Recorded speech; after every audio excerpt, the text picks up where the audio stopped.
Commander Vraethe of the Vraethe Dominion stood on the forward deck of the flagship Vigilant Talon, watching the bruised and broken sphere of Earth fill the viewport. The planet spun slowly, still scarred from the old nuclear wars, entire continents stained with rust-colored wasteland, oceans choked in gray murk. Radiation blooms drifted across the atmosphere like bruises on a dying animal. To Vraethe eyes, it was a prize and also a warning. A young officer approached, his metallic hoofsteps echoing. "Commander Vraethe," he announced formally. "Planetary scans complete. The humans are extinct. The surface registers only dormant structures and residual radiation signatures." Vraethe narrowed his amber eyes. Extinct. They were resilient, the officer shrugged with alien indifference. Perhaps once. But no species survives a self-inflicted nuclear winter.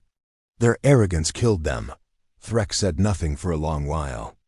His clawed hand hovered above the transparent star map, showing the faded outlines of what had once been cities: New York, Lahore, Shanghai, Moscow, now dust cargo for the wind. Finally he spoke. "Prepare landing crews." The invasion fleet descended as a metallic storm. Dozens of dropships pierced the atmosphere, slicing through cloud banks and radioactive fog. The surface below looked like the aftermath of judgment, charred skyscrapers leaning like broken teeth, highways split open by earthquakes, bone-dry riverbeds stretching like scars. Vraethe's own craft landed in what had once been Chicago. The landing struts dug into blackened concrete as the ramp hissed open. The air tasted of ash and old death. Alien soldiers fanned out, armor gleaming in the weak filtered sunlight. Their scanners clicked and whirred. "No life detected," reported another trooper. Vraethe only nodded. But he had learned a lesson over years of campaigns. If a species was known for defiance, never assume its grave stayed closed. They swept through abandoned structures, shattered libraries, gutted apartment blocks, skeletal train stations. The aliens collected remnants of human civilization: a rusted bicycle, a chipped ceramic coffee mug, burned books with unreadable pages. In the ruins of what might have been a school playground, an alien soldier found a sign half buried in dust. "We will rise." He showed it to Vraethe. "Delusions of hope," sneered a subordinate. "Or prophecy," Vraethe murmured. Then a trooper shouted from higher ground, "Commander, you should see this." They climbed a collapsed overpass. From there, the land stretched outward, and Vraethe saw them. Massive zones of orange-red fog, radiation storms drifting and pulsing. They formed rings, like territorial markers. His second-in-command, Captain Ver, tapped the map. "These zones are highly toxic. Nothing could survive within them." Vraethe studied the fog carefully. "Unless," he said softly, "something adapted to them." Over the next hours, the aliens moved deeper into the city. Their sensors detected faint energy surges, strange, erratic, not of Vraethe origin. Then the first dropship vanished. One moment it was stationed behind a ruined stadium, the next gone. No explosion. No wreckage, no signal, like the Earth had swallowed it. The comms officer tried to re-establish contact. "Dropship Delta 7, respond, respond." Silence. A static hiss came through. Then a faint noise. A click, followed by breathing. Human breathing. And then a voice, ragged and feral, whispered, "You shouldn't have come back." The channel died. Alien troops exchanged uneasy glances. Vraethe's eyes hardened. Humans. Near nightfall, although night on this clouded Earth was just deeper ash-tinted gloom, one of the patrol units sent out 2 soldiers into the radioactive fog to collect mineral samples. Only one returned, and he returned screaming. He tore off his helmet, eyes wild, skin streaked with burns and cuts. "They hunt in the dark," he howled. "Fast, too fast, like shadows, like beasts." Another officer restrained him. "Who hunts?" But the soldier could only tremble, whispering, "Humans." Vraethe looked at the fog. Something in it moved. Something quick, unseen, intelligent.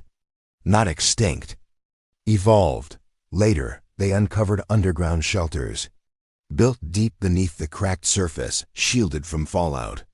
These were not crude refuges. They were living spaces, functional and organized. Threx crouched beside a wall etched with words in human English, faded, but legible.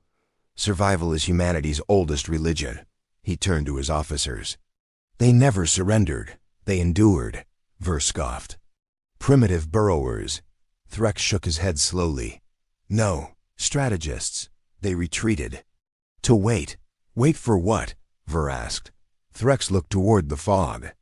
For the invaders to come. As the aliens moved on, they found something curious. A man-made shrine made from scavenged metal and stone, arranged carefully, not to an idol, not to any creature, but pointing upward, toward the sky. Beside it, a small text was scratched into metal, one creator, one hand over all. Even over fire and death, one of Threx's soldiers turned to him. Commander. They believed they were watched over, even after destroying their own world. Threx whispered, almost to himself. A species that believes it is never alone. Is dangerous. Night brought silence. Then came the sound, tap, tap, tap, like glass breaking in sequence. An alien motion detector activated, a red beam sweeping. Something darted across the ruined street, bipedal, humanoid, unbelievably fast. Then another, then 3, then 5. The fog swirled, contorting. Then, from the rooftop of a collapsed building, a flash of plasma. A bolt hit a trooper's armor, melted through. The soldier fell, convulsing. Return fire! Return fire! Ver bellowed. Aliens fired into the fog, but hit nothing. The humans knew the terrain. They moved like ghosts, like assassins, like the earth itself guided them. One alien screamed as he was dragged into a sewer entrance and vanished. Another was taken from above, yanked upward by unseen hands.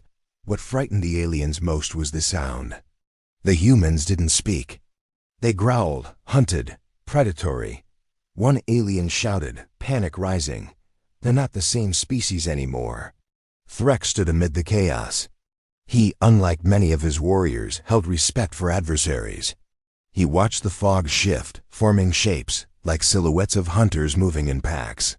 He muttered, perhaps this was their destined shape. Perhaps this world forged them anew. Deep inside, conflicting thoughts waged war. Were humans merely animals now? Or had they become something greater? He remembered a briefing from long ago. A Vraethe historian had once said, humanity is a paradox. When they have everything, they fight each other. When they have nothing, they unite and become unstoppable. Then another thought entered his mind. What if God, their one God, chose to sharpen them through suffering? He did not realize he had spoken aloud until Ver said sharply, "You sound almost as if you admire them." Threx replied, "I fear them." After midnight, Threx wandered away from the main group, studying tracks in the dust, barefoot human prints, surprisingly strong, deep. He reached the remains of a small chapel. Inside, he found a human, a man, gaunt, bearded, ash-covered. Eyes luminous with something fierce. Not insanity. Not savagery. Conviction. The man was kneeling, praying, to the invisible sky above. Threx raised his weapon, but the man did not run. Nor beg. He finished praying. Then looked the alien squarely in the eyes, and said in a calm, steady voice, "You are not the first to try to conquer us. You will not be the last, but you will fail all the same." Threx spoke quietly. "Why?" The man smiled. "Because we do not fear death. We have already died. Those who survive are chosen." "Chosen by whom?" The man pointed upward, then whispered, "By the One." A chill moved through Threx. The man stood slowly. Then, with impossible strength, he seized Threx's weapon and shattered it across his knee. More figures emerged from the shadows, dozens, silent, poised, deadly. Threx realized he was surrounded. And still, their leader did not attack him. The man said, You still wonder. You still question. You are not like the others. You will leave this place. Why? Threx asked. The man replied softly, because someone wants you to live. Then the humans vanished back into the fog. Commander Threx had never known silence like this. Not the silence of calm, but the silence of an ambush that hasn't happened yet. He stood inside the forward observation canopy of the flagship Vukron, staring down at the shattered earth below, an entire world wrapped in drifting sheets of glowing ash and slow-moving radioactive mist. The other warriors of the fleet moved with casual confidence, expecting a quiet harvest, a dead planet, a museum of bones. But Threx had changed. Since the last report, since the last disappearance, since he heard the faint scream on the comm line from the scout vessel Trellis 1, the scream that ended abruptly, swallowed by static as though someone or something had dragged the signal itself into the soil. He had seen battles. He had seen war. But this was different. This was quiet. Too quiet. The first ground unit touched down in the ruins of New Manhattan, or what had once been New Manhattan. Their landing zone was a cracked mesa of melted concrete and iron bone, a city skeleton. The wind howled through the collapsed towers, carrying dust and echoes like ghosts moving between ribs. Threx watched remotely through helmet feeds. 16 of his warriors moved in formation, armor gleaming with pale bioluminescent tech. "Atmosphere stable enough for limited breathing," said Lieutenant Jokut. "Radiation levels high, but within tolerance. Scan for life," Threx commanded. Jokut extended a sensor rod. It clicked twice. Then displayed, nitrogen monoxide intelligent forms detected. The warriors chuckled. Threx didn't. He zoomed the view. The fog around the soldiers drifted unnaturally. Almost knowingly, Warrior Hekron crouched near a collapsed roadway. "What is that?" he murmured. The cam sensor zoomed. A shape moved in the mist. Small, humanoid, naked except for scraps of polymer leather and a visor fashioned from cracked ballistic glass. Its skin was pale and scarred from radiation burn, but the muscles under the skin were powerful, tight, optimized for speed and survival. It didn't speak. It didn't flee. It observed. Hekron raised his weapon. "Permission to fire?" Threx narrowed his eyes. "No, hold. It may." The human moved. Fast, not like a frightened animal. Like a predator. Hekron fired too late. The human vaulted sideways, under the shot, grabbed Hekron's rifle arm, and twisted. The bones snapped. Hekron cried out. Then the human shoved the broken barrel into Hekron's mouth and fired Hekron's own plasma blast straight through his skull. The rest of the squad froze. No one spoke. Even Threx's heart stuttered. Then Lieutenant Jokut snarled. "Target eliminated. Fire at will." They fired. Plasma bolts shrieked through the fog. But the shape had vanished, not retreated. Not even running. It melted into the fog like it was made of it. 12 minutes later, another soldier screamed, then another.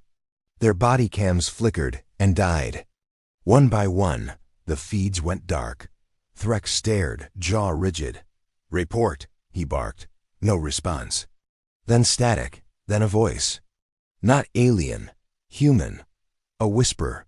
"You shouldn't have come here." The feed died. Inside the command chamber, Threx's posture stiffened. His second-in-command Vretax approached. "Commander, these are feral remnants. Malnourished, irradiated, primitive." Threx's voice was quiet. "No, they are hunting my soldiers," Vretax scoffed. "With what? Rocks?" Threx remembered the human's movement, the precise strike, the weapon grab, the savage efficiency. "No," he murmured. With intelligence, a new feed emerged. Not from a soldier, from a drone. It hovered near a rusted overpass. There on cracked asphalt knelt another human, a different one. Male, strong jaw, tattered clothing. A strange band of metal on his wrist, likely scavenged alien scrap fitted into a ritual object. He wasn't hunting. He was praying. His lips moved in silent reverence. Threx blinked, praying. To what? To who? The camera zoomed on the human's eyes, closed lids fluttered with emotion. Another human approached him, whispering, "We lost 4 last night, but you are right, we still breathe. Someone wants us to breathe." The kneeling man didn't open his eyes. He only nodded once, and whispered, "Strength does not come from chance." Threx felt something uncomfortable rise in him, a curiosity, a disquiet, another alarm. On the observation hala, the scout ship Kraken sank into the radioactive fog during low-flight scan. Its sensors crackled, then vanished. No explosion, no crash alert, just missing. Threx clenched his mandibles. "What is this fog?" he demanded. "Radiation and atmospheric debris," Vraethe answered. "No," Threx growled. "It hides something, moves with intention. It devours machines." He stared at the readings, and for the first time, he felt something like fear. The drone shifted view, showing deep within the fog zones, there were more humans. Not simply living in ruins, they were thriving in them. They wore exoskeletons constructed from alien armor plating, repurposed with wire, bone, turbine scrap, reactor metal. They used plasma rifles, powered by jury-rigged cores, firing controlled bursts to avoid meltdown. They moved silently, communicated with hand sign, worked in packs. They were not surviving, they had adapted. A new evolutionary path forged by catastrophe. Threx whispered, How did they do this?" Vraethe scoffed, "Humans are vermin." No, Threx snapped. He paused, then spoke slowly. "They called this nuclear hell, a death world, and yet they did not die. They changed." The drone mic caught a human voice from one of the packs. "Not luck," he murmured to his brother. "Every time I escaped death, I felt like someone was guiding me." Threx heard that, and for a moment, he wondered. He didn't believe in gods.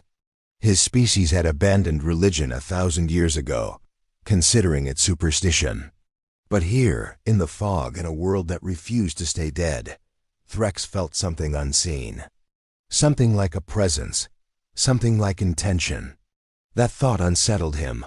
A fresh squad landed to reinforce the first. Threx watched from remote. They moved cautiously, weapons drawn. The fog drifted closer, and then the ground opened beneath them. Not natural.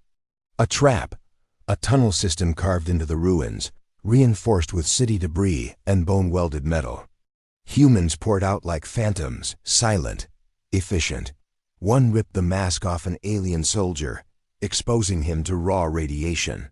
Another hacked straight into a chest plate, using a sharpened rod of reactor metal. One soldier tried to flee. A human leapt from above, driving both of them into rubble, and a plasma blade flashed. The feed cut out in a burst of static. Threx's heart hammered. The room was silent. Vraethe stared, stunned.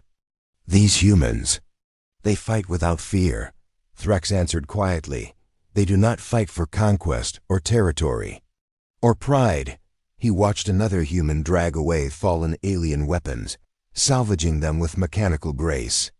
They fight because survival is sacred to them. That thought hit him harder than any plasma blast. He had come to conquer, to collect, to erase remnants of a once proud species. But now, he wondered, what right did he have? They survived apocalypse. They survived extinction. They survived everything the universe threw at them. Maybe they earned this planet. As darkness deepened, the alien optics struggled. But the humans, their eyes glowed faintly. Radiation-induced ocular mutation. They could see in the dark. The fog brightened in their view. That was their world now, where humans had become the apex predator of ash and shadow. Suddenly the comm system crackled, audio only. Threx froze. It was a human voice, calm, measured. "You came here thinking we were gone," the voice said. "You thought this world was empty." Threx leaned in. "But Earth doesn't fall easily. And humans don't die quietly. Static. Then silence. Threx felt his throat tighten. "Open a channel," he ordered. Vraethe stared. "Commander?" "Do it." The channel hissed open. Threx spoke. "Who are you?" Silence. Then the voice again. "We are what survived." And somewhere in that choking fog, a dozen human eyes opened at once, and they were looking straight at him. Commander Threx stood motionless in the command deck of the flagship Vakron, every sensor and comm antenna locked onto that last transmission, that human voice that spoke not with arrogance, nor with fear, but with something even more unsettling. Conviction. Vraethe muttered behind him, "They must be bluffing." A scattered remnant, barely alive. Threx cut him off sharply. "They are not bluffing. They are warning." He stared at the swirling fog around Earth. That fog was not passive atmosphere. It was territory. Their territory. Threx activated long-range acoustic mapping. The ship projected sonar-like pulses across the mist. Returns came back, not random, not chaotic. There were tunnels, networks, chambers, whole underground cities beneath the ruins, old subway tunnels, forgotten sewer grids, collapsed metropolitan foundations, repurposed for human nests. He whispered. They dug themselves into the bones of their own civilization. Vraethe frowned, unable to grasp it. But why not attempt space escape? Build ships? Seek other planets? Threx's voice was low and strange, because Earth is not just a home to them. It is a promise. He didn't know why he said that. It came from somewhere inward, a thought not entirely his. A medical unit brought in the body of Hekron, recovered from the ambush. His armor was torn. Helmet cracked, jaw shattered. Threx forced himself to examine the wounds. The Marine beside him reported, "These incisions, too clean for animal claws. Very fast, very precise. The bone breaks are strategic, joints, ligaments. Even our own combat medics don't disable with such accuracy." Threx stared. Humans had learned alien anatomy. From whom? From what? The medic added, "And look at this, Commander." He pulled out a small strip of metal from Hekron's armor cavity. Bent, reshaped. It was a piece of alien biosteel, reforged crudely into a jagged blade. Primitive in appearance. Deadly in use. Later, alone in his quarters, Threx replayed the human voice again. Earth doesn't fall easily. And humans don't die quietly. The cadence, the certainty. He felt something unusual. Not fear, not anger. Something bordering on respect. He stared through the viewing bay, past the ion shields, into the swirling gray-blue of Earth's poisoned skies. Threx whispered to himself, what kind of beings outlive their own extinction? He didn't have an answer. But he sensed, this wasn't conquest anymore. It was intrusion. A ground mic caught sounds again. From deep inside the fog, a circle of humans, 8 men, knelt in quiet unity. One older man spoke softly, "We lost good brothers tonight. They fought bravely." Another whispered, "They will be remembered." Then a third said, "They are not forgotten by him." The older man nodded once, solemnly. "We returned them to the dust he shaped us from." Threx felt a chill. They weren't wild. They weren't feral. They had ceremony, memory, spiritual order. Not superstition, but reverence for endurance. Against every protocol. Every doctrine of conquest. Threx made a decision. "Prepare a scout drone for direct approach," he ordered. "It will broadcast a message," Vraethe hissed. "You wish to communicate? Commander, the species is beneath. Enough!" Threx roared. The entire deck fell silent. Threx hadn't raised his voice like that in decades. He stared down at Earth. They survived 1,000 winters of death. They rebuilt themselves from the ashes. They are not beneath anything. He paused. Then spoke quietly, "And we are not above them." The drone descended through the fog, broadcasting Threx's voice. "We do not wish to desecrate your dead. We seek to understand this world. We request dialogue. For 5 long seconds. No response. 10 seconds. Still nothing. Vraethe muttered, "They won't." Then a voice cut in sharply. No negotiation. The drone hovered. The voice continued. "You come with weapons. You come with hunger. You come with arrogance." A shadow stepped forward. The drone refocused. A human male, scarred, powerful, eyes glowing faintly from mutations, spoke clearly. "We come into this world naked. We earn every breath. We bend but do not break." The voice grew harder. "But you have never lost everything. You have never been hungry enough to gnaw on bones of your own fallen. You have never slept in the shadow of death for generations. You have never had hope burned out of your sky." "We did." Vraethe swallowed. There was nothing to say. Then the human raised his hand. In it, an alien sidearm, stolen, modified, deadly. The human said, "And we learned to hunt in hell itself." Then he fired into the drone, and the feed went black. In the strategy hall, 9 other alien officers sat around a glowing tactical table. Captain Hurl demanded, "Are we truly allowing these primitives to intimidate us?" Captain Nurl growled, "We should burn the surface. Level every ruin. Leave nothing moving." Vraethe nodded, backing them. But Thrax, he stood still. Slowly, he spoke. "You did not see their eyes," Hurl scoffed. Thrax continued, "You did not hear their voices." Narl slammed a fist. "We are conquerors." Thrax's voice cut through the chamber. "They are survivors." Silence. Then he added, "And survival is stronger than conquest." Suddenly, alarms blared. Energy drain. All decks. All power cores. The lights flickered, a rare failure in alien ships. "What is happening?" Narl shouted. Thrax stared at the readings. Humans were tapping the ship's power remotely. Impossible. And yet, the humans had learned. The fog thickened around the hull, turning into a conductive shield. They were siphoning energy through electromagnetic infiltration. Vraethe whispered in horror, "Commander, they are draining us." Thrax almost admired it. "They fight with ingenuity," he said, "not strength. They fight with minds sharpened by desperation." A recorded voice began broadcasting. A different human. Soft-spoken, gentle, perhaps a leader of sorts. He said, "We lost our sun for a century. We learned to live without light. We learned to make our own. We learned to become it." Thrax closed his eyes.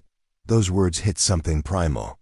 His species had conquered many worlds, but they had never truly suffered, never truly starved, never truly been broken. Humans had been broken countless times, yet they rebuilt every time. The recorder crackled, and the human speaking whispered faintly, "I do not know why we endured when others perished, but I feel it. Something wanted us to keep going." Another voice answered, "Or someone." There was no sermon, no doctrine, just faith born from scars. Thrax found himself asking the unthinkable. Is suffering a kind of faith? Thrax walked alone to the viewport. Below, the fog glow shimmered like aurora flowing across a dead sea. He didn't see a cursed world. He saw a crucible, a forge, a training ground where humanity tempered itself into something harder than iron, something sharper than fear, something that could challenge even the stars. He whispered, "They are magnificent." A new tactical alert flashed.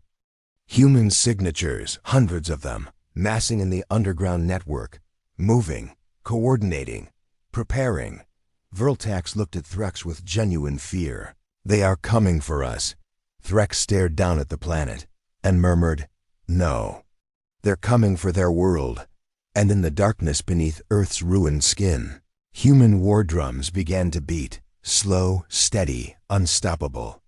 The sound reached Commander Thrax through every sensor, every vibration in the hull, every shiver in the decks of the Vakran. It was not just noise. It was declaration, a heartbeat, a warning. And strangely, a rhythm that stirred something deep inside him, recognition, fear, awe. Below, the fog pulsed. The metallic debris scattered across the ruins vibrated as if alive. The humans were not simply hiding. They were coordinating, evolving in real time, moving like a single organism that had been reborn from the bones of its old world. Vraethe approached, voice tight. They can't organize like this. They are fractured remnants, survivors at best. Yet look at this. They move with precision, with discipline. Vraethe didn't answer. He stared at the dark expanse beneath the fleet. He had always known the humans were resourceful. He had read their history, studied their wars, their art, their science. But this was something else. Something forged not from ambition, but from sheer necessity. Survival against annihilation, survival against the universe itself. A sudden burst of electromagnetic interference seized the ship. Systems flickered, lights dimmed. Turret circuits sparked. The aliens braced as their ships, normally flawless, became momentarily blind and powerless. A warning alarm rang out. Multiple dropships lost. Vraethe's voice was calm, but every word carried steel. Report. What happened? Unknown energy pulses from the surface. Their human signatures are manipulating our systems, Vraethe answered. They are draining our power. Our weapons are offline.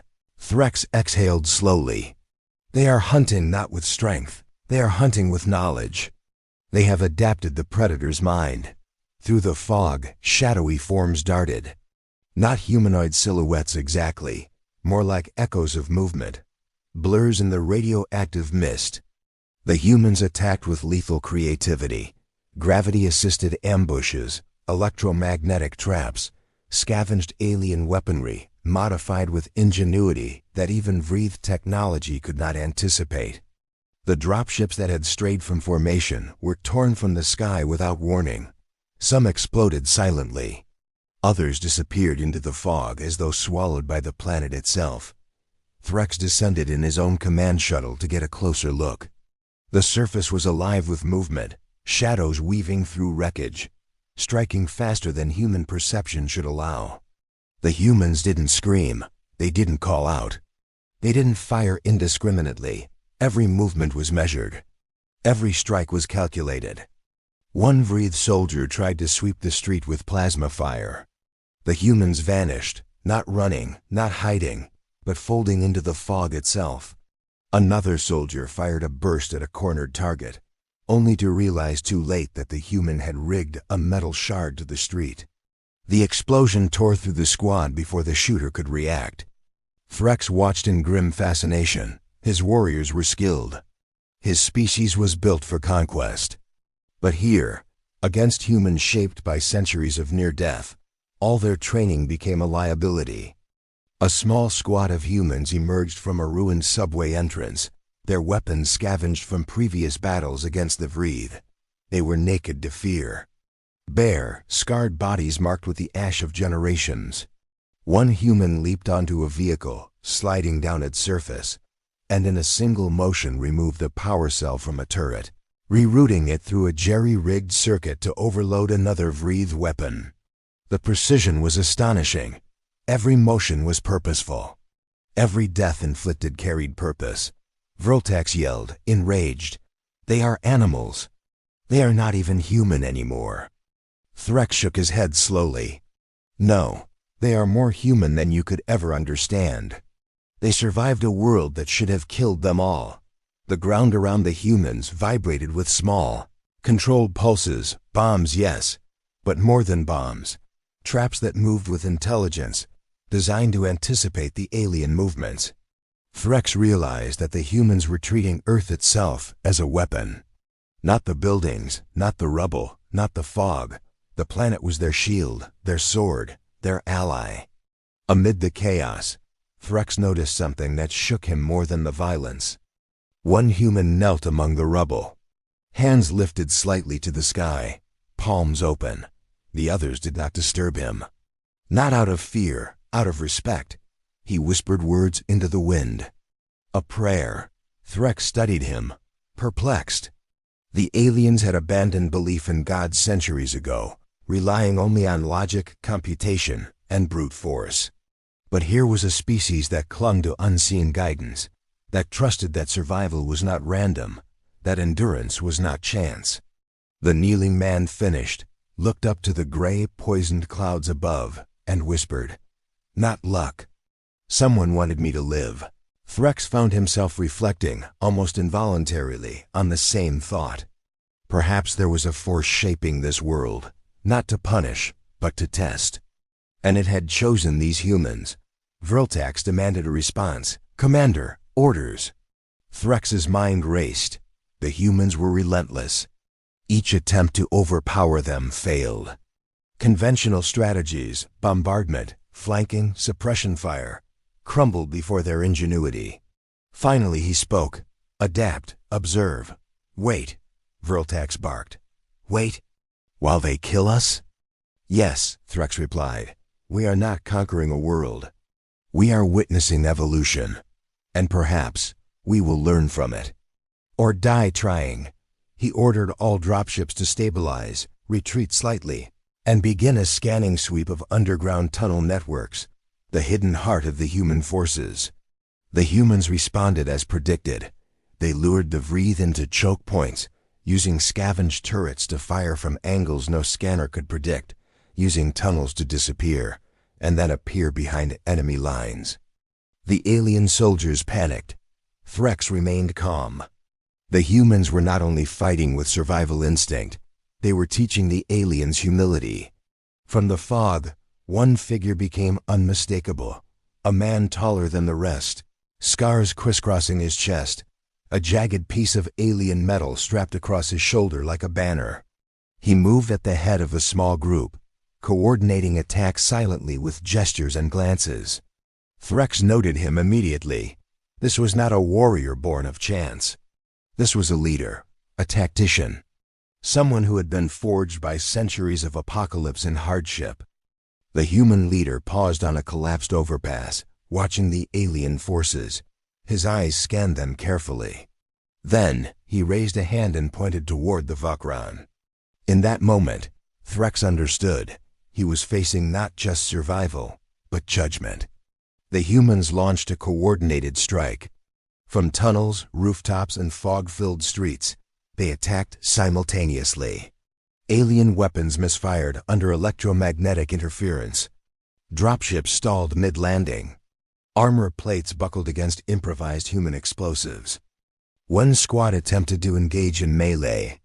Humans countered with precision strikes, using alien technology against its own operators. Within minutes, dozens of aliens were dead, many more incapacitated.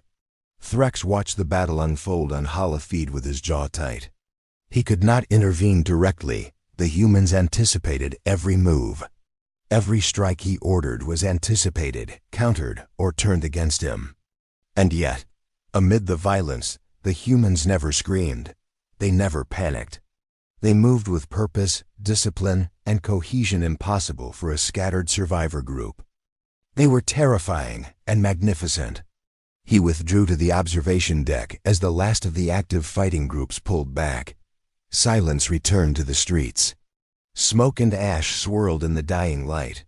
But the humans had left a message, not written, not spoken, but imprinted on the battlefield. They were alive. They were organized. They were not afraid. And they had transformed the ruins of Earth into their weapon. Threx whispered quietly, almost to himself, "They are not extinct. They were never extinct. They are evolution perfected by suffering." For the first time in his life, Threx did not think of humans as prey. He thought of them as teachers, as forces of nature, as the apex survivors. And he wondered, could the Empire ever truly understand them? From deep within the tunnels, the human leader spoke to his troops in a low, commanding voice. "Tonight we remind them, Earth belongs to the living." The fog rippled, almost in response, and the war for the planet was only beginning. The fog shifted like living smoke beneath Commander Threx's eyes. The humans had vanished again, but their presence lingered, an invisible pressure pressing against every sensor, every motion detector. Every corner of the ruined city seemed to pulse with anticipation, as if the planet itself had awakened to defend its children. Threx stood in the command chamber, silent, absorbing the reality. Dozens of his soldiers had been lost in the last engagement, their weapons scavenged, their skills outmatched not by brute force, but by ingenuity. For the first time, he considered retreat, but he knew retreat would not save them. The humans had learned the city, the fog, the ruins, and the tunnels like extensions of their own bodies. "They're teaching us something," he said quietly. Vraethe turned sharply. "Teaching us? Commander, they are killing us." "No," Threx replied. "They are showing us why we fail when we underestimate the human spirit." Threx decided to take a closer look. A single dropship, modified for stealth, descended into the fog. He took the helm personally. Below, the city's skeletal remains loomed like the bones of a giant. Collapsed buildings, scorched streets, and twisted metal formed a labyrinth. The shuttle's sensors caught movement, fleeting, shadowy, not disorganized, not aimless. Humans were everywhere, but nowhere predictable. They communicated with gestures, subtle sounds, a flicker of light. It was coordinated chaos. Suddenly, a human figure appeared in front of the shuttle. He was barefoot, tattered clothing hanging from his lean frame, but his posture radiated authority. In his hand, a modified alien sidearm hummed softly. His eyes, glowing faintly from radiation adaptation, met Threx's directly. For a moment, Threx felt seen, not as an alien, not as a commander. As prey, Threx activated the come link. The voice came through, calm, measured, commanding. "You come with fire and steel, but you do not understand what it is to survive. You think extinction is a simple calculation. You are wrong. I do not seek destruction," Threx replied. "I came to understand. I came to claim, perhaps, what was thought lost. But I see now. Your strength." The human's lips quirked, almost a smile. "Strength? We call it necessity. You cannot comprehend centuries of hunger, pain, and death. You do not know what it is to be forged in ash." Threx's chest tightened. He had seen the destruction of worlds, but never the quiet endurance of a species that had rebuilt itself in hell. The human lowered his weapon slightly. "We have rules. We do not kill indiscriminately. We conserve. We adapt, we wait, and we fight only when necessary. You, Commander, could learn from this." Threx studied him, noting the scars, the hardened muscles, the eyes that seemed to burn with intelligence. "You are not what I expected. I thought I would see feral remnants, desperate and broken. But I see a civilization hidden from the world, reborn from its own ashes." The human nodded. "We are what survived, not by luck, not by technology alone, but by will, by faith, by understanding that survival is our oldest religion." Threx's jaw tightened. Faith. The word echoed strangely in his mind. The humans did not pray to command the universe. They prayed to endure it, to survive, to witness. Vraethe interrupted with urgency. "Commander, they are massing. Hundreds of signatures, in the tunnels, the streets, the rooftops." "We can't hold this position," Threx thought quickly. The humans had transformed the ruins into a weapon. They moved through collapsed buildings, fog, and debris like water through channels. The aliens' superior technology was nearly useless in this environment. He ordered a tactical withdrawal. The fleet shifted back, covering their descent and retreat. Dropships fired as they withdrew, but every missile was dodged or neutralized by unseen human devices. The humans were ghosts, predators invisible in their own homeland. As the fleet regrouped, Threx stared at the smoldering ruins below. One human, kneeling atop a collapsed building, lifted his hands to the sky. Silent, reverent, focused. Threx felt something he could not name, unease, perhaps, or awe. The human's faith was not blind. It was born of experience, of endurance, of being tested by the universe itself. They survive because someone above watches, he murmured. Or perhaps, because they choose to believe they are not alone, Vraethe scoffed. Commander, do not let their superstition cloud your judgment. They are cunning, yes, but they are prey. Vraethe shook his head. No, prey does not make war against a fleet. Prey does not turn the environment itself into a weapon. Night fell, though the sky was always a dull gray. The humans struck again. From tunnels, rooftops, and debris, they attacked in coordinated waves. Their weapons, scavenged, repurposed, improvised, cut through alien armor with precision. One squad attempted a flanking maneuver. They disappeared into the fog, only to reappear behind the flanks, cutting off retreat. Another squad engaged in a frontal assault, only to trigger a concealed explosive device that sent half the soldiers flying. Vraethe observed, heart-pounding. The humans were not just surviving, they were thriving. Every attack was surgical. Every death was strategic. Every movement was a lesson in adaptability. He realized that the humans were not fighting for conquest, not for glory, not even for survival alone. They were fighting for their world, for their right to exist. By dawn, the ruins were littered with alien debris. Plasma fire had carved new channels through the concrete and steel. Bodies of soldiers and humans alike were scattered among the wreckage. Yet the humans remained organized.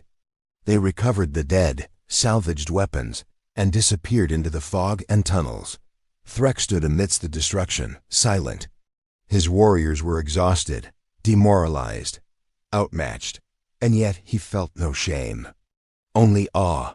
Vraethe, he said, voice low. You called them vermin. You called them primitives. You were wrong. They are apex survivors. They have earned this world. Vraethe stared at him, speechless. Vraethe continued, and we are intruders. They are showing us the cost of underestimating humanity. Later, Vraethe walked alone through the shattered city, helmet off, absorbing the silence. He saw remnants of the human civilization. Makeshift gardens, water purifiers, scavenged machinery turned into functional devices. Every human he had encountered, every battle, every encounter, had left an impression. The humans were not simply strong. They were clever, resilient, resourceful. They were humanity perfected under pressure. And yet he noticed something else, a subtle presence. A quiet intelligence threading through their actions. Not just ingenuity, but something larger, something unseen guiding their survival. He whispered to himself, perhaps the one who shaped this world still watches. Perhaps he chose the humans to endure, to rise, to remind the universe that survival is not just instinct. It is faith, it is will, it is courage. The humans had left no trail, no visible command, no signals. Yet every movement of the fleet, every sensor sweep, every landing attempt was anticipated, countered, neutralized. Vraethe knew they would strike again. They would not let the aliens rest. They would not allow their planet to be claimed. And when they did, he wanted to be ready. He ordered a complete reassessment of tactics. No conventional assaults. No frontal attacks. Every operation would have to account for the humans' ingenuity, their environment, their faith, and their will. He understood now, the humans were not only survivors. They were teachers. And the lesson was brutal. Underestimate them, and you die. Beneath the ruins from the tunnels, rooftops, and fog-filled streets, hundreds of human eyes glowed in the darkness, watching, calculating, and waiting for the moment to remind the invaders why Earth had never truly been conquered. The alien fleet hovered above the shattered remnants of Earth like a predator uncertain of its prey. Commander Vraethe's gaze lingered on the swirling fog below, thick and restless, alive in a way no natural storm could ever be. Every sensor the Vraethe possessed screamed with anomalies, movement patterns impossible to predict, energy pulses too precise to be random, electromagnetic interference that danced and darted with uncanny intelligence. Vraethe was beside him, still seething. "Commander, we cannot hold here." Every scan indicates more humans than we can possibly engage. This is no longer a hunting ground, it is a trap. Vraethe said nothing. He did not need to. The glow of 100 human eyes beneath the fog told him everything. These were no mere survivors. They were predators perfected by centuries of desolation. Then it began. Not with the roar of weapons or the flash of energy blasts, but with silence. A single dropship approached the surface, descending to gather intelligence. Within moments it was gone. Sensors went black. Communications vanished. The fog seemed to swallow it whole. Vraethe's mandibles tightened. "They do not attack as a mob," he said quietly. "They strike like hunters," Vraethe growled. "Hunters? They are humans, Commander, barely recognizable. How can they orchestrate this?" Vraethe's gaze did not leave the fog. "Because they have no choice but to evolve. Every generation, every hardship, every death has sharpened them into what they are now. The humans were everywhere and nowhere. Shadows moved with lethal grace, striking with knowledge of alien anatomy, weapon systems, and strategy. For every alien assault, there was a human counter. Ambushes from the ruins, sudden electromagnetic pulses, traps concealed beneath rubble. Then a voice echoed from a long-range intercept. Calm, measured, commanding. "You think this world can be claimed with fire and steel," said the human leader. "You think our extinction is final. But Earth has memory. Earth has bones, and bones remember." "We remember." Vraethe leaned forward. He had expected bluster, threats, maybe even surrender. Instead, there was clarity, conviction. "And you will leave?" he asked into the calm. The human did not answer directly. Instead, he spoke of survival. "You have not faced a species that has endured every catastrophe nature could throw. Every war, every famine, every fall. We do not falter. We do not yield. We endure because we must. And we endure not because we are strong, but because we believe there is something, someone, guiding the hand that keeps us alive." Vraethe felt the words reverberate inside him. An alien of logic and calculation, he had never considered faith as a weapon, as a tool, or even as a shield. Yet here it was, invisible, undeniable, shaping the actions of every human he had observed. He remembered the human kneeling atop the rubble, silent, reverent. Not praying for victory, not calling for vengeance, not seeking the end of their enemies. Simply acknowledging the unseen force that had carried them through centuries of devastation. For a moment, Vraethe wondered, quietly, almost ashamed. Do the humans survive not just by will, but because they are watched? Because someone beyond them has chosen to let them endure? The humans did not hesitate. They struck simultaneously from multiple directions. Not with overwhelming numbers, but with precision, with intelligence. One squad moved through tunnels, re-emerging behind alien lines. Another used scavenged Vraethe turrets against unsuspecting dropships. Electromagnetic pulses disrupted shields, and traps rigged with ingenuity destroyed vehicles without a sound. Vraethe watched, horrified and awed.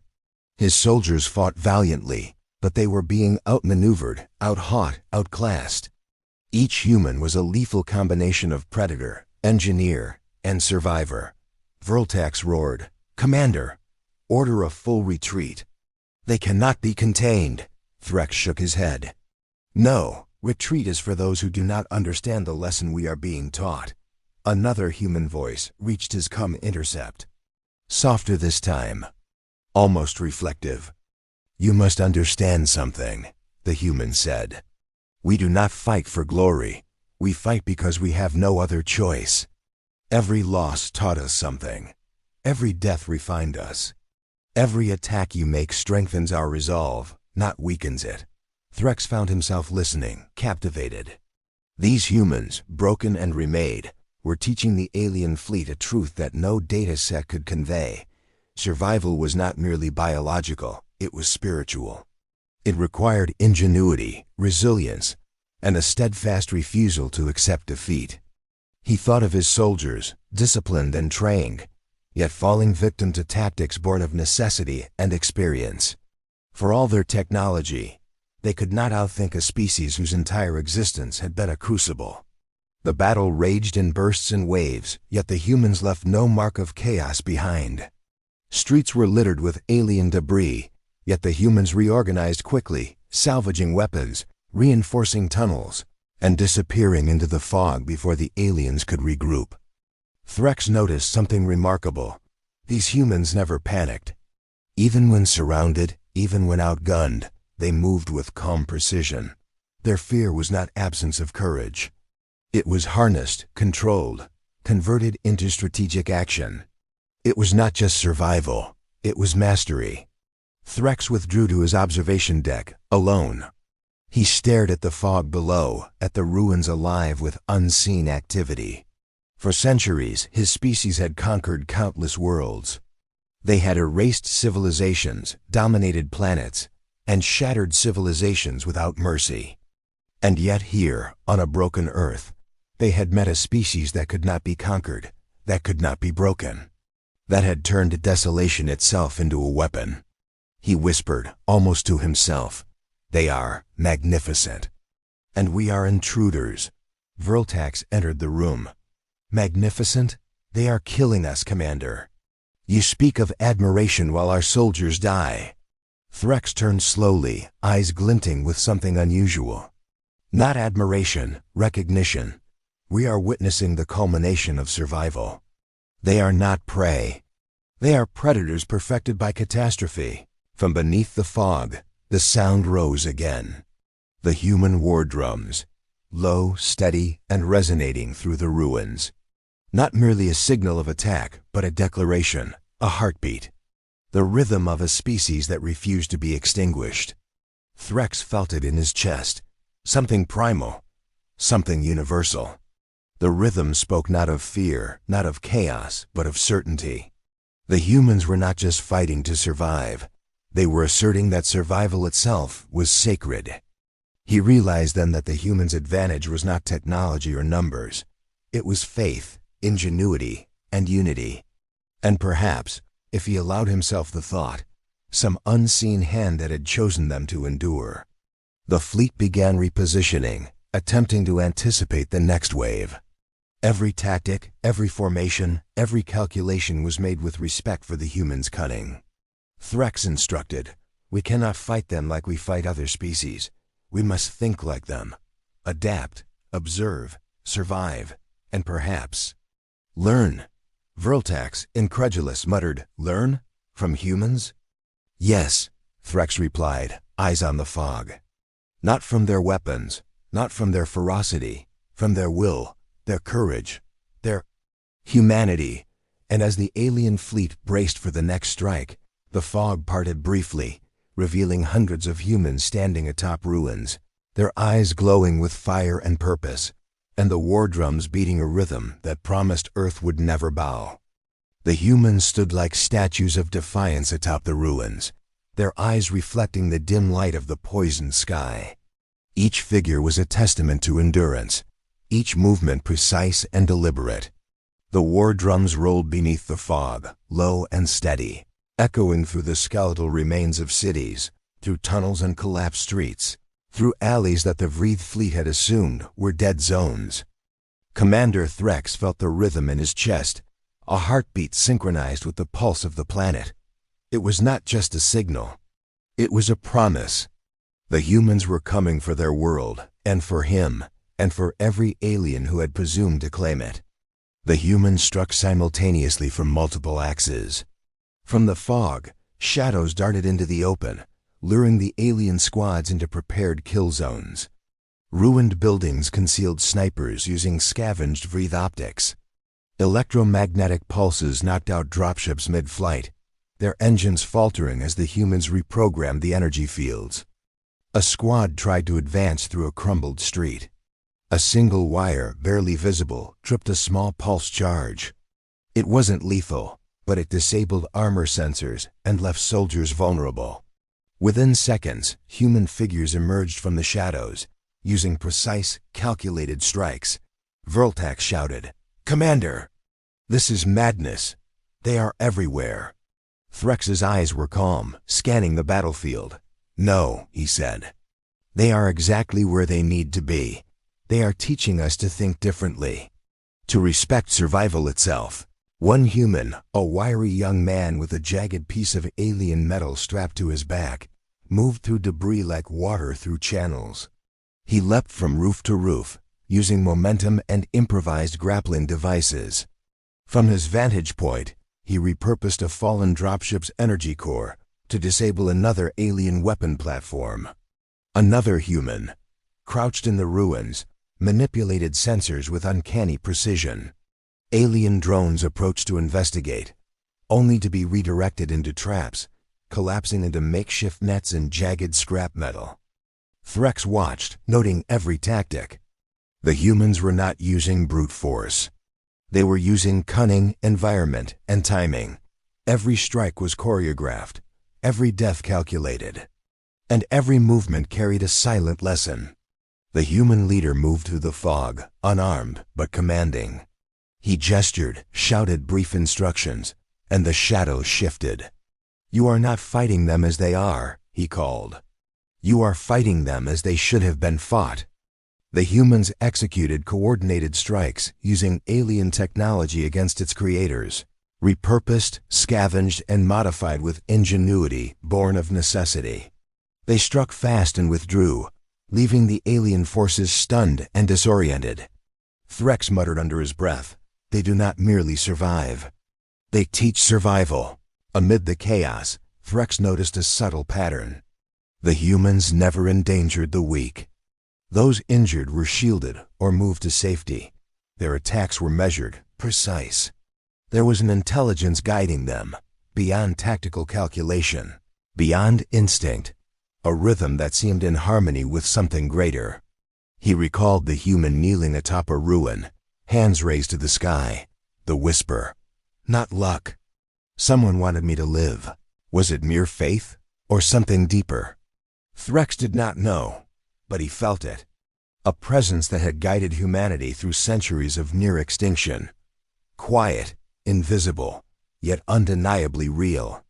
The humans had led part of the alien fleet into the ruined industrial sector. The fog was thick, electrically charged by hidden devices. Dropships faltered. Energy weapons misfired. Alien soldiers were ensnared in collapsing metal and debris. Threx activated shields and countermeasures, but even the Vraethe technology was struggling against ingenuity, born from desperation. Every failed strike only seemed to strengthen the humans' resolve. Vraethe shouted, "Commander, we cannot hold them." Threx's voice was steady. "Then we do not hold, we survive. We observe, and perhaps we learn." The humans moved like phantoms. They attacked with precision, but never indiscriminately. They spared those who could be captured or redirected, reinforcing their numbers. The environment itself became a weapon. Collapsed streets were traps. Fog was camouflage. Shadows carried signals. One human leapt from a ruined overpass, disarming a plasma turret, rerouting its energy to disable another squad.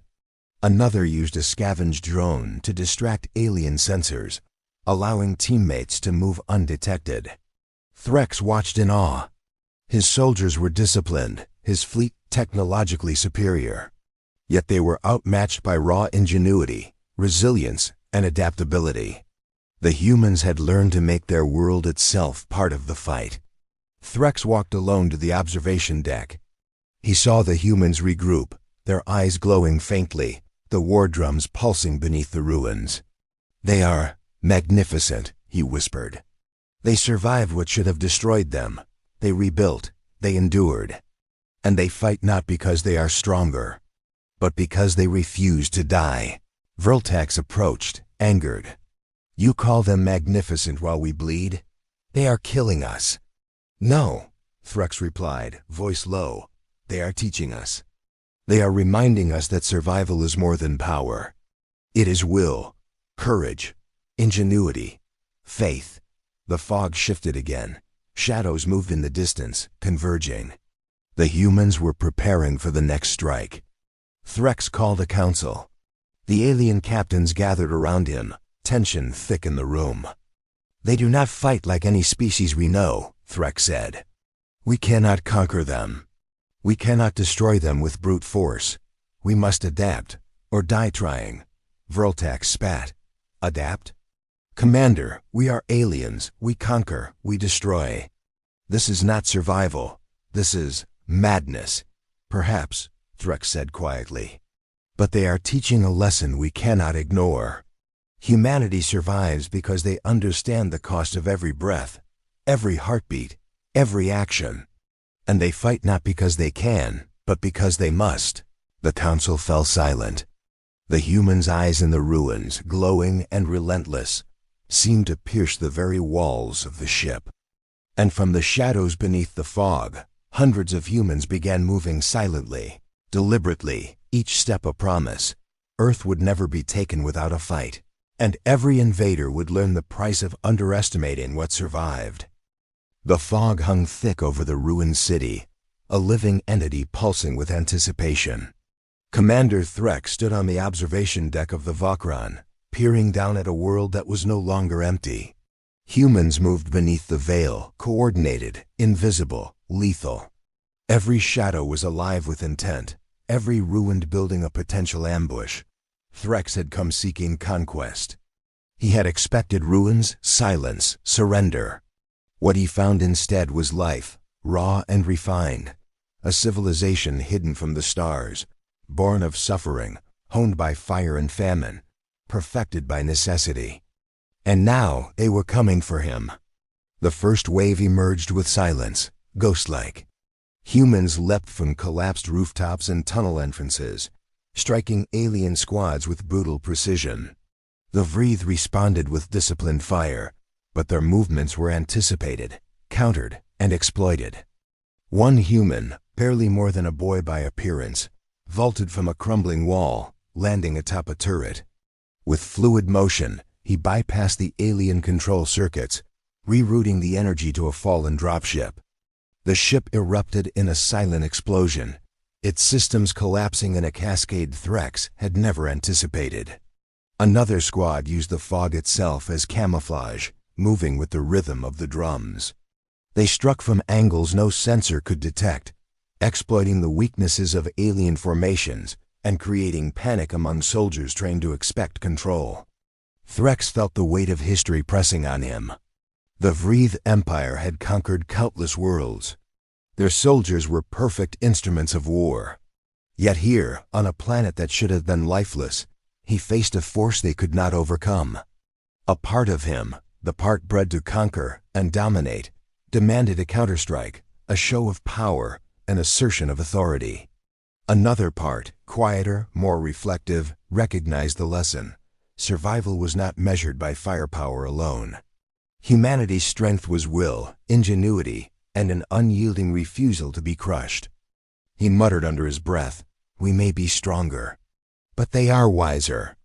And the universe respects wisdom born of suffering." Vraethe growled, exasperated.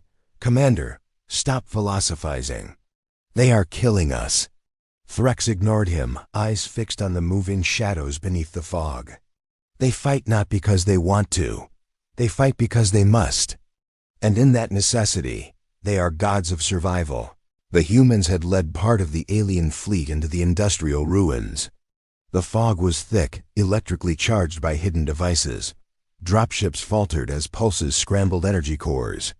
Alien soldiers stumbled into collapsing metal traps and improvised barricades. Vraethe observed, noting every tactic. The humans were not just attacking, they were teaching. Each strike was precise, economical, and purposeful. Every misstep by the aliens was anticipated. Every loss was amplified not by cruelty, but by strategy. One human threw a fragment of metal into a corridor. It hit the side of an alien vehicle, triggering a chain reaction that tore through the formation. Another leapt onto a dropship, rerouting its energy back into the hull of the nearby ship, collapsing the structure with deadly precision. Amid the chaos, Vraethe noticed something familiar. A human knelt atop a mound of rubble, hands raised, whispering to the gray sky. Not for victory, not for vengeance, but for survival. Not luck. Someone wanted me to live, the words echoed in his mind. Threx felt a stir he had never expected, awe, humility, and a strange kinship. Even as an alien, he understood the power of faith, of believing in something greater than oneself. This quiet belief, threading through every strike and every movement, was as formidable as any weapon. The humans were not just fighting for survival. They were fighting under the guidance of a presence unseen, yet unmistakable. From the fog, the human leader appeared. Scarred, lean, his posture commanding, he moved among the shadows with absolute authority. His gestures were silent commands, and the humans obeyed instantly, striking with precision and withdrawing before the aliens could respond. Threx watched him, recognizing a predator among predators. This man was not merely a soldier. He was a strategist, a tactician, a force of nature. His leadership bound the scattered survivors into an unstoppable unit. The humans converged on alien positions simultaneously, like a tide of calculated chaos. Threx realized that the battle was no longer about numbers or technology. It was about adaptation, ingenuity, and the will to endure against impossible odds. The humans had transformed the city into a weapon. Ruined streets funneled alien troops into traps. Collapsed buildings masked ambushes. Fog concealed sniper positions and electromagnetic pulse devices. Every corner, every shadow, every scrap of debris was part of the battlefield. Threx could not suppress a shiver. The planet itself seemed to fight alongside the humans, as if the Earth had awakened to defend its children. Every attack the aliens made was anticipated, exploited, and turned against them. Vraethe shouted, "Commander! We cannot survive this. We are being annihilated." Threx's voice was calm, almost reverent. "No, we are being taught. Observe. Adapt. Endure. And perhaps we may yet survive this lesson." By dawn, the ruins were littered with the remnants of alien forces. Dropships smoldered. Soldiers were scattered. Yet the humans were unbroken. They recovered their dead, salvaged alien weapons, and vanished into the fog and tunnels, leaving the Vraethe to stare at the devastation with disbelief. Threx walked alone through the observation deck, reflecting. The humans had survived cataclysm, adapted to radiation, hunger, and death. They had turned the ruins of their world into a weapon. They were apex predators not by strength, but by intelligence, resilience, and will. He realized a truth that chilled him. The humans were not prey. They were not remnants. They were evolution perfected by suffering. And every strike, every tactic, every sacrifice was a message. Earth would not be claimed without paying the ultimate price. Threx gathered his captains. His voice carried the weight of understanding and resolve. They do not fight like any species we have encountered. We cannot conquer them. We cannot outgun them. We can only adapt. Or die. Vraeth's eyes burned with frustration. Adapt to humans? They are insane. They are feral. No, Threx said, calm but firm. They are human. Perfected by necessity. And they will teach us what survival truly means. He ordered a strategic regroup, reinforcing positions while analyzing human patterns. Every move was calculated, every decision weighed with care. The humans were coming. And the next engagement would determine not just the fate of the fleet, but the truth of survival itself. And from the shadows of the fog, the humans emerged silently, their eyes alight with fire and purpose, ready to remind the invaders that Earth had never been theirs to claim, and never would be. The fog rolled across the ruined city like a living shroud, hiding movement that no sensor could detect. Commander Threx stood on the observation deck of the Vakran, silent, observing the dance of shadows below. Every ruin, every collapsed street, every cratered block seemed alive with unseen activity. The humans had been patient, calculated, silent, and now the moment had come. Without warning, the humans struck. Shadows darted from hidden positions, leaping onto alien squads, striking with scavenged weapons repurposed into extensions of their bodies. Turrets malfunctioned, vehicles toppled, and alien squads were cut down with precision. It was not chaos. It was choreography. Every movement, every strike, every withdrawal was calculated with the elegance of a predator who knew the terrain intimately, who had lived among the ruins for centuries, who had learned every advantage and exploited it ruthlessly. Threx watched, heart pounding, as the humans orchestrated an assault that left the Vraethe fleet stunned and reeling. For every attack, there was a counterattack. For every advance, a trap. The humans were no longer defending, they were hunting. The human leader appeared atop a ruined skyscraper, surveying the battlefield. His eyes glowed faintly, scanning, calculating. He gestured, and a squad emerged from the shadows, disabling the central alien communication array with a single precise strike. Threx felt a surge of admiration and fear. This was not mere survival. This was mastery. The humans had transformed the entire city into a weapon, and every strike spoke of centuries of adaptation, pain, and ingenuity. One dropship attempted to retreat. Another squad, concealed in fog and rubble, struck from above, tearing it apart. Alien soldiers tried to regroup, but the humans anticipated every maneuver. Every escape route was blocked, every advantage neutralized. Amid the chaos, Threx noticed a human kneeling in a crater, hands lifted toward the gray sky. Silent, reverent, unwavering. Not for victory, not for vengeance, not for themselves, but for survival, for endurance, for the unseen force that had carried humanity through centuries of ruin. Threx whispered, almost ashamed. Not luck. Someone wanted them to live. It was a quiet presence, subtle, guiding, not imposed, not demanded, but undeniable. The humans had faith in it, trusted it, and it had become a part of their strength. Yet unmistakable. By mid-morning, the alien fleet was shattered. Dropships burned in the ruined streets. Squads had been wiped out, captured, or scattered. Every position that the Vraethe had thought secure was compromised. The humans moved like water through channels, through debris, through fog, striking, disappearing, and striking again. Threx realized fully that this was not just a battle. This was a revelation. Humanity, broken and rebuilt, had turned the apocalypse itself into armor. They were apex predators in the ruins of their own world. Vraethe, battered and disbelieving, muttered, We cannot beat them." Threx nodded, silent. No argument could capture the truth. The humans were beyond conquest. They were beyond fear. They were beyond extinction. The humans converged on the central alien command post. Precision strikes disabled the final energy shields.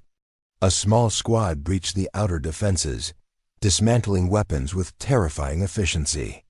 The human leader stepped forward, eyes burning with quiet authority. "Earth is not yours. It never was.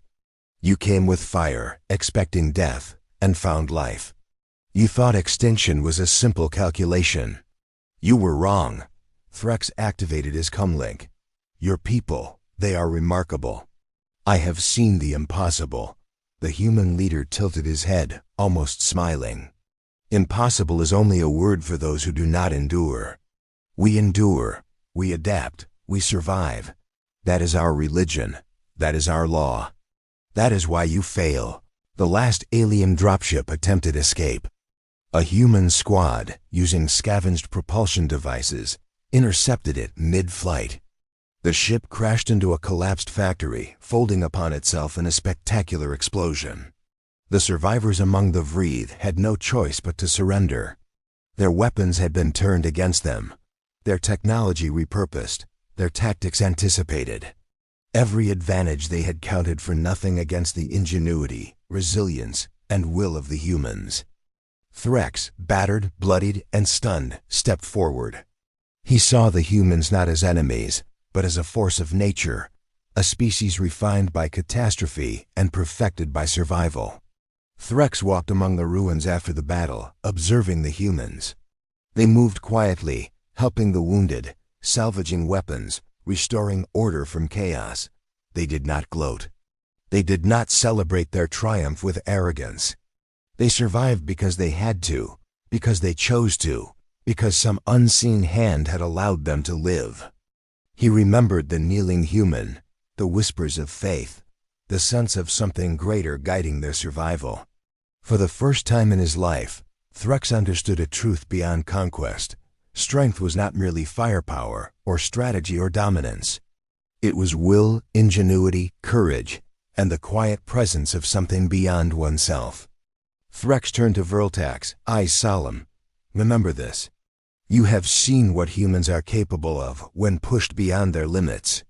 You have seen what it means to endure, to survive, to fight without guarantee, to believe in something greater than yourself and still act with precision, courage, and intelligence. Vraethe said nothing, staring at the humans moving among the ruins. Threx continued, almost to himself. They are not prey. They are not remnants. They are predators perfected by suffering, by necessity, by will, and they have earned this world. Not through luck, not through technology, but through humanity itself. Threx looked up at the gray sky. Somewhere above the ruin-strewn city, he felt it, subtle, vast, invisible. The presence that had watched humanity endure, that had allowed them to survive centuries of catastrophe, that had guided their hands, their decisions, their courage. Perhaps, he whispered, the one who shaped the universe still watches. Perhaps he has chosen humanity to endure, to rise, to remind all life what it means to survive against impossible odds. He lowered his gaze to the humans below. They were tending to the wounded, scavenging, rebuilding. The war drums no longer beat. Silence reigned. Yet the planet felt alive, pulsing with the quiet strength of its people. The human leaders stepped forward, eyes locked on Threx. Go back to your world, he said. Tell them what you have seen. Tell them that Earth is not theirs, that we endure, that we survive, that even in ruins humanity remains the predator, not the prey. Threx bowed his head, silently acknowledging the lesson. He would carry it back to the stars, a testament to the indomitable will of a species that refused to die. And as the aliens retreated into the gray sky, the humans vanished into the ruins once more, shadows among shadows, survivors among survivors, eternal and unyielding, a reminder that Earth had never been conquered and never would be.